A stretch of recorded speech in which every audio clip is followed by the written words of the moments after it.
আন্ডারওয়ার্ল্ডের লেগে একটা ইনভেস্টর খুঁজতেছি, প্রফিট শেয়ারও। আজকে নিয়ে এসেছি আপনাদের অনেক দিনের প্রত্যাশিত খবর। ব্যাচেলর পয়েন্ট সিজন 5-এর এপিসোড 57 থেকে 64 পর্যন্ত কবে মুক্তি পাবে। আমরা যারা ব্যাচেলর পয়েন্ট দেখি তারা প্রত্যেক মাসে এর অপেক্ষায় থাকি। ব্যাচেলর পয়েন্ট আমাদের সাথে ইমোশনালি কানেক্ট হয়ে গেছে। প্রত্যেক মাসে ওটিটিতে 8টি করে এপিসোড রিলিজ করা হয়। আগের এপিসোডগুলোতে আপনারা অনেক নতুনত্ব দেখেছেন, নতুন চরিত্র যুক্ত হয়েছে, যেমন স্পর্শিয়ার একটা ভালো রকম চরিত্র দেখানো হয়েছে গত এপিসোডগুলোতে, এবং আরেকটি পুরাতন ফিমেল চরিত্র অন্তরার এক ঝলক দেখা যায় শেষ পর্বে।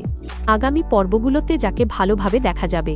আরেকটা বিষয়, আমি ব্যাচেলর পয়েন্ট এর রিলিজের যে তারিখ দেই সেটা কিন্তু আমি অনুমান করে দেই না। ব্যাচেলর পয়েন্টের পরিচালক কাজল আরেফিন অমি জানিয়েছেন প্রত্যেক মাসের বৃহস্পতিবার ওটিটিতে 8টি করে এপিসোড রিলিজ পাবে। সেই অনুযায়ী ব্যাচেলর পয়েন্ট সিজন 5-এর 57 থেকে 64 আগামী জানুয়ারির 8 তারিখে রিলিজ পাবে। ব্যাচেলর পয়েন্টের নতুন এপিসোডগুলো আপনার কাছে কেমন লাগে অবশ্যই কমেন্টে জানাবেন।